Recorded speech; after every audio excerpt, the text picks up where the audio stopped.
Bismillahirrahmanirrahim. Today we are going to start the short note of organic chemistry जो relate कर रहा है second year chapter number 6 introduction to organic chemistry. Last time we have discussed isomers or isomerism. Today we are going to discuss the topic polymerization. So important topic, short note polymerization. Before going to start the topic polymerization, आप लोगों को monomer of polymer के बारे में information होनी चाहिए. What is monomer? Single repeating unit of any large molecule is called polymer. Sorry, polymer गलत लिखा हुआ है यहां पर, इज कॉल्ड मोनोमर. नहीं, बिल्कुल सही लिखा हुआ था. हाँ, किसी भी लार्ज यूनिट का, लार्ज यूनिट क्या होता है हमारे पास? लार्ज यूनिट होता है पॉलीमर और उसका रिपीटिंग यूनिट कहलाता है मोनोमर. फॉर एग्जांपल, बहुत ही आसान सी बात है, घर में रह रहे हैं हम लोग, घर का मोनोमर क्या है? घर में दीवारें बनी हुई है, कमरे बने हुए, रूम बने हुए, सब बने हुए. घर का मोनोमर क्या है? एक ब्लॉक मोनोमर है. अगर एक ब्लॉक अपने आप को डिफरेंट डायरेक्शन में रिपीट करेगा तो ये रिपीटिंग यूनिट्स मोनोमर है.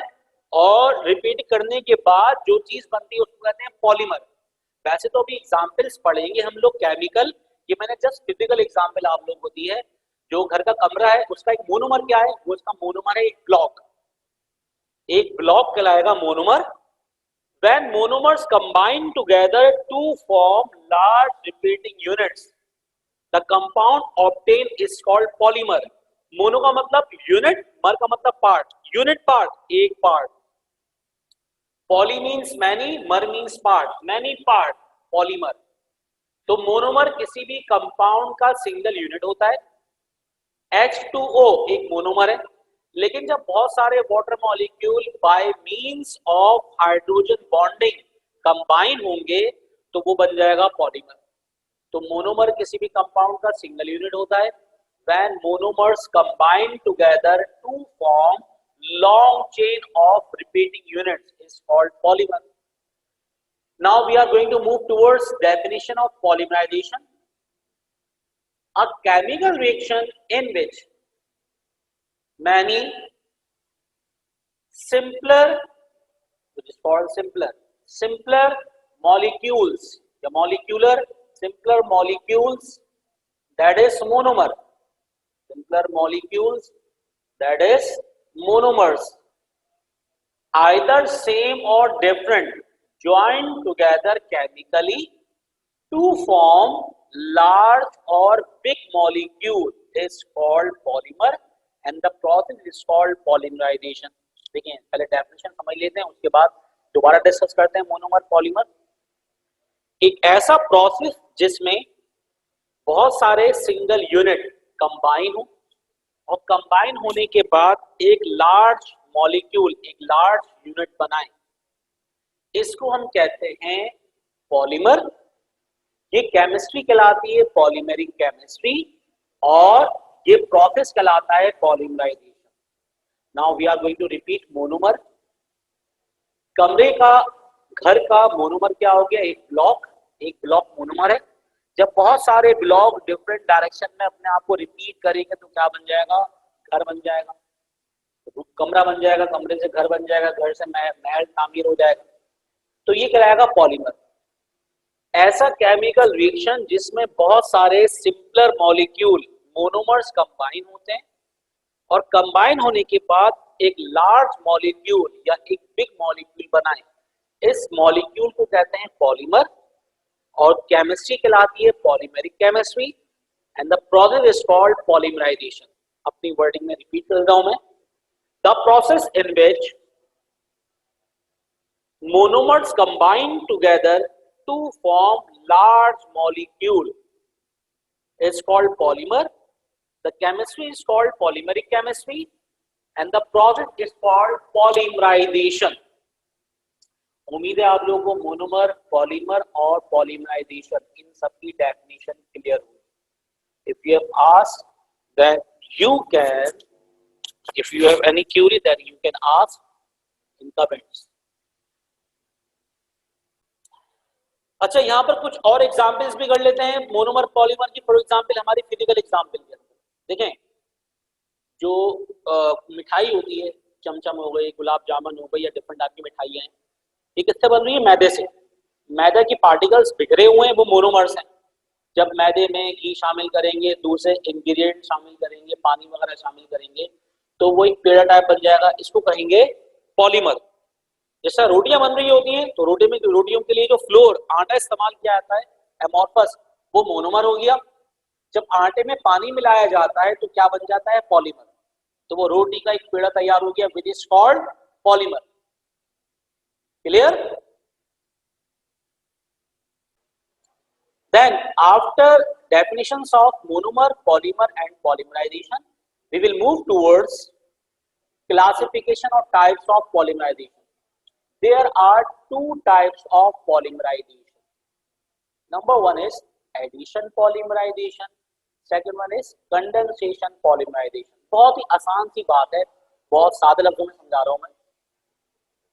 अगर रिएक्टेंट इस तरह कंबाइन हो कि वो पॉलीमर बनाए, लेकिन पॉलीमर के साथ कोई और कंपाउंड एलिमिनेट ना हो, एलिमिनेट कहते हैं रिलीज होने को। अगर रिएक्टेंट मोनोमर आपस में कंबाइन हो, कंबाइन होने के बाद एक लार्ज मॉलिक्यूल तो बनाए पॉलीमर, लेकिन उसके साथ साथ कोई पोलर मॉलिक्यूल, वाटर, HCl, कोई भी रिमूवल नहीं होगी, ऐसी पॉलीमराइजेशन कहलाती है एडिशन पॉलीमराइजेशन। लेकिन ऐसी पॉलीमराइजेशन जिसमें पॉलीमर के साथ साथ कोई माइनर प्रोडक्ट, कोई पोलर कंपाउंड, कोई पोलर मॉलिक्यूल हासिल हो जाए, तो ऐसी पॉलीमराइजेशन क्या कहलाएगी? Condensation polymerisation. तो नंबर वन समझते हैं हम लोग। नंबर वन क्या है? Number one is addition polymerisation. When a number undergo self combination, numbers मतलब मोनोमर्स कंबाइन होते हैं और बनाते हैं एक लार्ज मॉलिक्यूल, और इसमें सारे के सारे रिएक्टेंट आपस में ऐड हो जाते हैं। पॉलीमर के साथ कोई नया कंपाउंड नहीं बनता।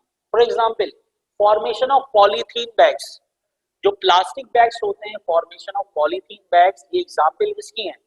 ये एग्जांपल है एडिशन पॉलीमर। ठीक है, after addition polymer we will discuss condense polymer. ठीक है, देखिए ये इथीन लिखा हुआ है सामने, इथीन कहें या इथाइलिन कहें एक ही बात है। सामने का लिखा हुआ है इथीन। इथीन का फॉर्मूला क्या होता है? CH2 double bond CH2। किसी भी रिएक्टेंट से पहले अगर N लिखा हुआ है, किसी भी रिएक्टेंट से पहले अगर N लिखा हुआ है, इसका मतलब वो क्या होता है? मोनोमर। और किसी भी सब्सटेंस के आखिर में N लिखा हुआ है, जिस तरह इसमें लिखा हुआ पॉलीथीन, इसका मतलब क्या होता है? ये क्या है? पॉलीमर। तो किसी भी रिएक्टेंट से पहले, किसी भी कंपाउंड से पहले, किसी भी मॉलिक्यूल से पहले अगर N लिखा होगा, इट मीन दैट वो चीज क्या होगी? मोनोमर। और किसी भी कंपाउंड के आगे इसका स्क्वायर ब्रैकेट में N लिखा हो, जिस पर मैंने नोटेशन जाहिर की है, तो वो चीज का कहलाती है पॉलीमर। ठीक है, देखें इथीन जो है, इथाइलिन जो है, ये बहुत सारे हैं। क्यों? इसके पीछे N लिखा हुआ है, तो ये हो गया मोनोमर। जब इसको हम हीट करें 200 डिग्री सेल्सियस पर, और 100 ATM, ATM किसकी यूनिट है? प्रेशर की, एटमॉस्फेयर, 100 एटमॉस्फेरिक प्रेशर के ऊपर, और ट्रेसिस ऑफ ऑक्सीजन, ऑक्सीजन ना होने के बराबर हो, जब इसकी मौजूदगी में हीट करते हैं तो ये सिंगल बॉन्ड ब्रेक होता है, और इस तरह की बहुत सारी इथाइन रिपीट होती है। ठीक है, तो अब इतने सारे हमने चार बना दिए और मजीद है, तो ये ब्रैकेट लगाने के बाद N लगा देंगे। इसका मतलब क्या है? ये इथीन मैनी टाइम रिपीट हो गई, तो इथीन से पहले का लिख देंगे पॉली। पॉली का मतलब क्या होता है? मैनी। तो इथीन से क्या बनेगा? पॉलीथीन। ये पॉलीथीन बैग्स हैं, प्लास्टिक बैग्स हैं, जिसको हम क्या कहते हैं? Poly bags, plastic bags, polyethylene या पॉलीथीन। उम्मीद है आप लोगों को डेफिनेशन और एग्जाम्पल क्लियर होगी। If you have any query then please ask question in comment. अब ये जो एग्जाम्पल हम लोगों ने सामने देखी, ठीक है, इसमें बहुत ही आसान सी बात है। देखें, जो प्लास्टिक बैग्स बनते हैं, जो प्लास्टिक बैग्स बनते हैं, वो किसके बनते हैं? वो बनते हैं इथीन के। देखिए ये इथीन जो है ना, ये मोनोमर है। मोनोमर क्यों है? इस कंपाउंड से पहले N लिखा हुआ है। N का मतलब ये इथीन का एक मोल नहीं है, इथीन के अनलिमिटेड मोल्स हैं। ये अल्कीन है, अल्कीन में डबल कोडेड बॉन्ड पाया जाता है, इथीन है। जब ये सिंगल बॉन्ड ब्रेक होगा ना तो होगा क्या, देखें होगा ये, जब सिंगल बॉन्ड ब्रेक हो गया तो सिंगल बॉन्ड, फिर लिखा हुआ होगा CH2, फिर सिंगल बॉन्ड, फिर CH2, फिर सिंगल बॉन्ड CH2। इसका मतलब ये अपने आप को बार बार रिपीट करता रहेगा, ये अपने आप को बार बार क्या करेगा, रिपीट करता रहेगा इस तरह। अब इतनी बड़ी चेन लिखने के बजाय हम क्या करें, हम ये कर सकते हैं कि देखें ये चेन चल रही है, प्लास्टिक चल रहा है, ठीक है, ये पूरी चेन चल रही है। हम ये कर सकते हैं कि हम लेंगे स्क्वायर ब्रैकेट लगा देंगे, क्या कर देंगे, हम स्क्वायर ब्रैकेट लगाने के बाद ये शो कर देंगे ये क्या है हमारे पास एक चेन, ठीक है, ये पूरी की पूरी एक चेन है जिसमें आखिर में हमने क्या लगा दिया, N, आखिर में क्या लगा दिया हमने, N। इसका मतलब ये बन गया पॉलीथीन। इथीन से पहले हमने क्या लगा दिया, मैनी, मैनी कैसे कहते हैं, पॉली को, इथीन से पहले मैनी लगा दिया तो ये बन गया polythene, polyethylene plastic bags. Hope the example of addition polymerization, formation of polythene bags, plastic bags और polyethylene, ये सबको क्लियर होगी। Now, after definition and examples of addition polymerization, we are going to move towards condensation polymerization. Condensation polymerization किसे कहते हैं, condensation polymer are form by the combination of monomer with the elimination of simple molecule such as water, methanol. क्या मतलब, simple सी बात है, अगर reactant आपस में इस तरह कंबाइन हो कि कंबाइन होने के बाद वो एक ऐसा प्रोडक्ट बनाए जो पॉलीमर कहलाएगा और उस पॉलीमर के साथ साथ एक पोलर मॉलिक्यूल भी एलिमिनेट हो जाए, एक पोलर मॉलिक्यूल भी लिबरेट हो जाए, सच एज वाटर और मिथेनॉल।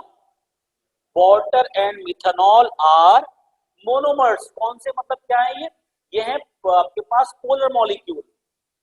तो ऐसी पॉलीमराइजेशन जिसमें पॉलीमर के साथ कोई दूसरा कंपाउंड ना बने, कोई पोलर मॉलिक्यूल एलिमिनेट ना हो, वो कहलाएगी एडिशन पॉलीमराइजेशन।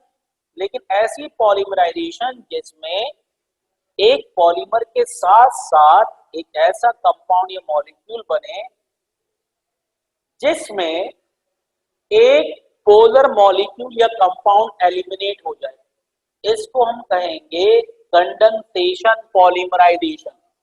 अब कंडेंसेशन पॉलीमराइजेशन की जो एग्जाम्पल है वो क्या है, वो है बैकलाइट।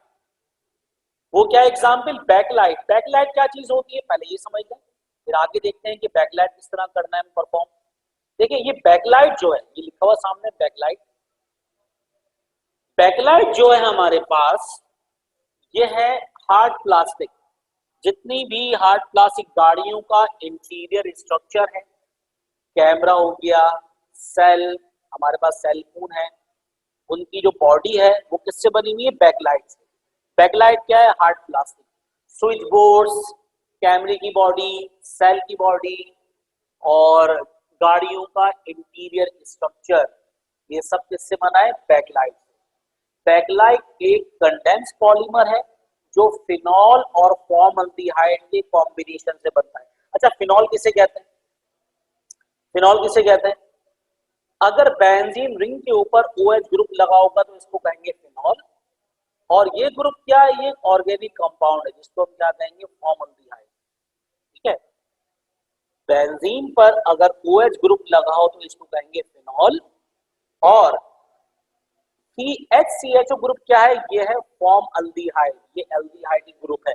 ये असल में सारी के सारी होमोलोगस सीरीज है, ये सारी की सारी क्या है, होमोलोगस सीरीज।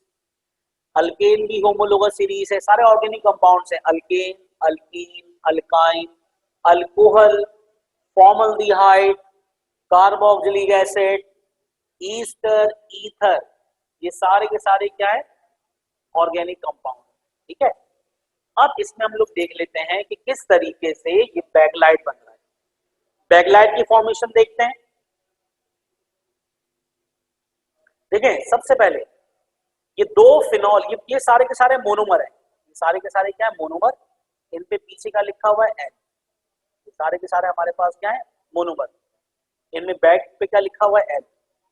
इसका मतलब फिनॉल भी एन टाइम से, फॉर्मल्डिहाइड भी एन टाइम से। अब अगर और से देखिएगा, यहाँ पर एक हाइड्रोजन है, बेंजीन रिंग में हर कॉर्नर पे एक हाइड्रोजन पाया जाता है, और इसी तरह इस कॉर्नर पे भी क्या, एक हाइड्रोजन, यहाँ पर एक हाइड्रोजन है। होगा क्या कि फिनॉल में से दो हाइड्रोजन निकलेंगे और फॉर्मल्डिहाइड में से एक ऑक्सीजन निकलेगा। क्या बन गया, वाटर मॉलिक्यूल। ये आ गया वाटर मॉलिक्यूल प्रोडक्ट साइड पर। ठीक है, एक फिनॉल से एक हाइड्रोजन, दूसरे फिनॉल से दूसरा हाइड्रोजन, और फॉर्मल्डिहाइड से एक ऑक्सीजन। इसी तरह यहां पर भी हाइड्रोजन होगा। ठीक है, इसी तरह फिनॉल की दूसरी वैलेंसी पे भी हाइड्रोजन होगा, फॉर्मल्डिहाइड एक से ज्यादा भी होंगे, तो होगा ये बन गया CH2।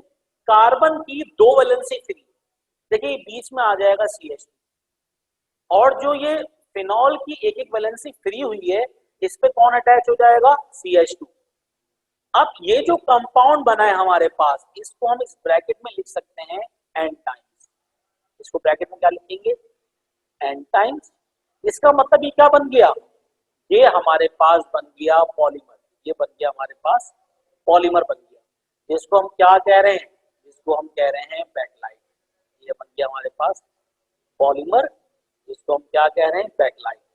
Backlight is a hard plastic which is used in the formation of switchboards, cell phone और व्हीकल्स के इंटीरियर स्ट्रक्चर बनाने।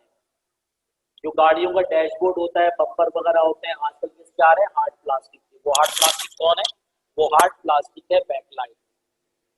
तो उम्मीद है कि आप लोगों को कंडेंस पॉलीमराइजेशन समझ में आ गई होगी।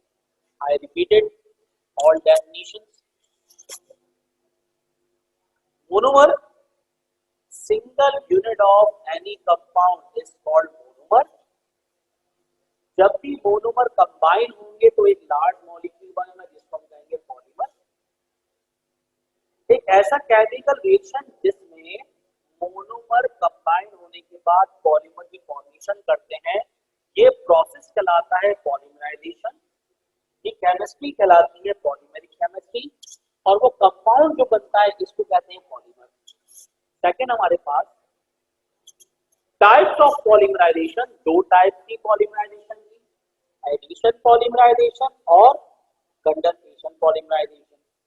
एडिशन पॉलीमराइजेशन में क्या होता है, रिएक्टेंट आपस में कंबाइन होने के बाद एक लार्ज मॉलिक्यूल बनाते हैं।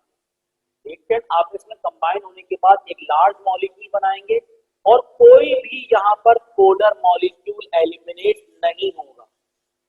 During formation of polymer, if no polar molecule eliminate, this polymerization is called addition polymerization. ऐसी पॉलीमराइजेशन जिसमें पॉलीमर बनने के बाद कोई भी पोलर मॉलिक्यूल एलिमिनेट ना हो, तो ऐसी पॉलीमराइजेशन कहलाएगी हमारे पास एडिशन पॉलीमराइजेशन। लेकिन such type of polymerization, just like condensed polymerization, in which monomers combine together to form large molecule, ये बन गया large molecule backlight hard plastic, साथ में वाटर मॉलिक्यूल या कोई भी पोलर मॉलिक्यूल एलिमिनेट होगा।